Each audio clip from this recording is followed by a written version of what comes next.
बबलू हाथी सुबह सवेरे अकेले वन में टहलने के लिए निकला। वह अपनी ही धुन में चला जा रहा था।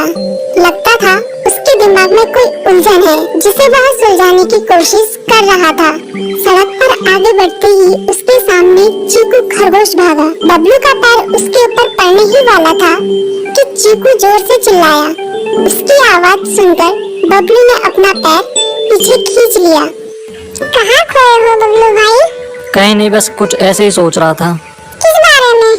तुम जानकर क्या करोगे? शायद मैं तुम्हारी कुछ मदद कर सकूं। तुम तो जानते हो आजकल वन में कितनी चोरियां हो रही हैं, पर चोर का कोई अता पता ही नहीं है। इस बात को लेकर वन के सारे प्राणी चिंतित थे। वे वहाँ खुद को सुरक्षित महसूस नहीं कर रहे थे। अरे चीकू भाई, हम मजबूर हैं। हम चोर को पकड़ ही नहीं पा रहे हैं। वह बहुत चालाक है और अपने काम को बड़ी कुशलता से अंजाम दे रहा है। कहीं कोई सबूत ही नहीं छोड़ रहा।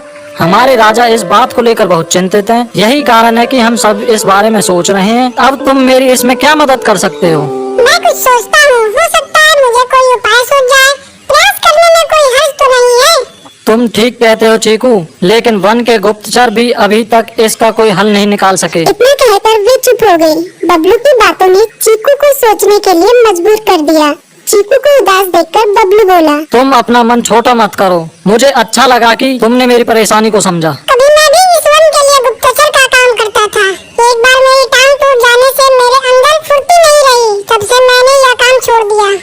चीकू, तुम चाहो तो यह काम दोबारा कर सकते हो। वन के प्राणी ज्यादातर दिन में भोजन की तलाश करते हैं, वे रात को आराम करते हैं। तुम दिन रात दोनों में ही भोजन की तलाश में निकल सकते हो सकता है रात को तुम्हें कुछ ऐसी बातों का पता चल जाए जो हमारे काम की हो।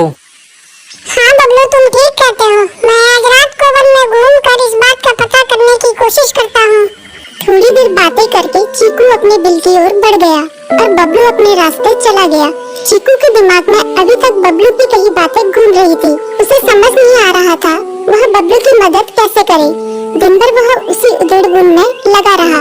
शाम होते ही चीकू कुछ सोचने लगा और वह चुपचाप बिल से बाहर निकल आया। चीकू की पत्नी ने देखा तो बोली, इस समय कहाँ जा रहे हो? बाहर खतरा है। खतरा तो सुबह भी रहता है, लेकिन खतरों से डरकर हम भूखे तो नहीं मर सकते। मैं बाहर घूम कर आता हूँ। इतना कहकर चीकू रात को बिल से बाहर निकल आया। कुछ दूर जाकर उसकी नजर बंकू उल्लू पर पड़ी, जो कुछ ही दूरी पर था।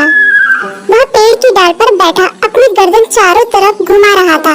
वह तेजी से पेड़ की एक डाल से दूसरी डाल पर उड़ रहा था। बंकू की नजर उस पर नहीं पड़ी थी। कुछ सोचकर चीकू पेड़ के पीछे से बाहर निकलकर थोड़ी खुली जगह पर आ गया और वहाँ से बंकू उल्लू को देखने लगा।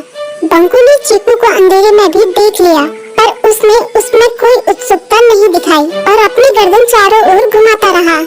चीकू बड़ी देर तक बंकू की हरकतों पर नजर रखे रहा। वह थोड़ी देर तक खुले मैदान में खड़ा रहा, पर बंकू ने उसे देखकर भी अनदेखा कर दिया। उसने महसूस किया कि बंकू के आसपास चमकू चमगादड़ भी मंडरा रहा था। कुछ देर वन में घूमने के बाद चीकू अपने बिल में लौट आया और सुबह होने का इंतजार करने लगा। अगली सुबह बबलू उसी रास्ते में जा रहा था। रास्ते में चीकू उसका इंतजार कर रहा था। आज बड़ी जल्दी आ गए बबलू। हाँ, आजकल मुझे चिंता की वजह से नींद नहीं आती। कोई नई खबर है क्या? यकीन से तो मैं नहीं कह सकता, पर मैं तुम्हें ऐसे प्राणी का नाम बता सकता हूँ जो शायद चोरों की मदद कर रहा है। कौन है वो? बंकू उल्लू। इतना कहकर चीकू ने रात की घटना उसे ज्यों की त्यों सुना दी। इसे सुनकर बबलू का माथा ठनका। बबलू की आंखें चौंधिया गई। तुम ठीक कह रहे हो। मुझे आज रात बंकू और चमकू पर नजर रखनी होगी। इतना कहकर वे दोनों अपने अपने रास्ते चले गए। बबलू रात को अपने साथियों के साथ बंकू पर नजर गड़ाए रहा। उसकी संदिग्ध गतिविधियों को देखकर बबलू ने उसे उसके साथियों चंकी और संकी लोमड़ के साथ पकड़ लिया। बबलू ने सख्ती से पूछताछ करनी शुरू कर दी। तुम इस समय बंकू चमकू के साथ क्या कर रहे हो? हम चारों दोस्त हैं, इसलिए साथ बैठकर बात कर रहे हैं। चमगादड़ और उल्लू की दोस्ती तो समझ में आती है, पर लोमड़ के साथ दोस्ती कैसे हो सकती है? सख्ती से पूछने पर दोनों ने अपना जुर्म कबूल कर लिया और सभी चोरियों के बारे में बताया जो उन्होंने कुछ दिन पहले वन में की थी। बबलू ने उनके चोरी का सारा सामान भी बरामद कर लिया। बंकू और चमकू को अभी तक समझ में नहीं आ रहा था कि वो इतनी आसानी से कैसे पकड़ में आ गए।